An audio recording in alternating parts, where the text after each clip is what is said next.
All right, cousins. So we're going to do an extended to they regret how they treated you. They wish they would have treated you better. So let's see what Spirit has for you, my love. How are they feeling about the collective? They're seeing their faults, but now it's entirely too late. And I feel like, to be honest, they really want to extend some sort of line of communication toward you to try and see if they can bridge some sort of gap or if they can kind of make things right with you. But it's really because they're seeing you grow. They're seeing you evolve, and they want a piece of it in one way or another. But I think that your guides are telling you to not overlook their behaviors and their like petty behaviors and like their obsessive behaviors that they did to try and take you down or to try and humble you. Because I feel like this person or these people, it's like a somebody that is going to want you to see them differently and wipe the slate clean without being accountable. But they wish they treated you better. They wish they treated you better because they never seen you getting into a position of power in the ways that you are now. Let's see what else we got here. And you expose them.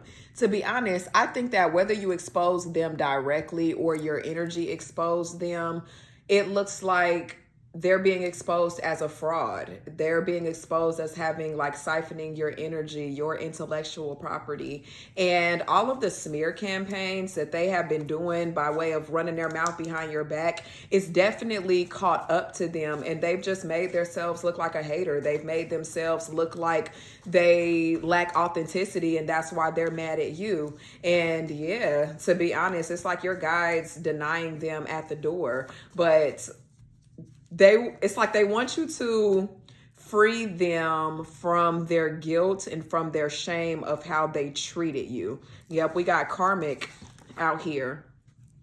They want your forgiveness because they want you to take away that guilt and that shame behind their behaviors and what they projected onto you. And I think, to be honest, your success is their karma. Yep. Coming back now because they need you.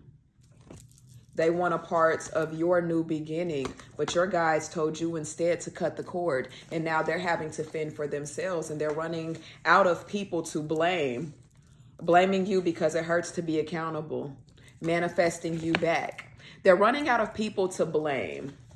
They're running out of people to blame for their inadequacies and for their transgressions. And it feels like they are very frantic and just trying to latch onto something, someone, whatever is providing them a sense of stability. It looks like they're going to try and latch their energy into it. And I think that that's another reason why y'all didn't really vibe for real. Their love and their affection and their care for you was too opportunistic and too arrogant in a way, whereas you love from a very genuine and connected place. So I feel like this person's energy just didn't really align with you, but you likely really loved them and seen a lot of potential in them. But now that they've been watching you from a distance for some time now, they're trying to manifest you back, but the universe keeps divinely denying them. It feels like they're typing up text messages to send to you that never get sent.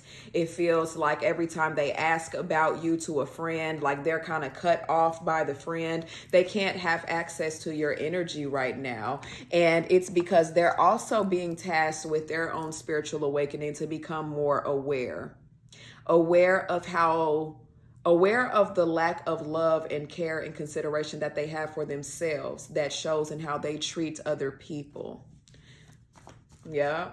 It feels like a lot of their behaviors is catching up to them, but they're slowly but surely starting to see their faults. When I say slowly but surely, I mean very, very slowly. It doesn't really feel like this person will ever kind of come to you and apologize, but it does feel like they are more aware that they were the problem than what they allow themselves to put on for other people. But they're watching you from a distance and watching you grow and watching you evolve. And now they need you. They want a piece of the game. They want a piece of the pie. They underestimated your true potential and thought that you would never surpass them. And I think that it didn't really take you long to run laps around them. Some of them slept with a karmic partner, and your guides are fucking them up. some people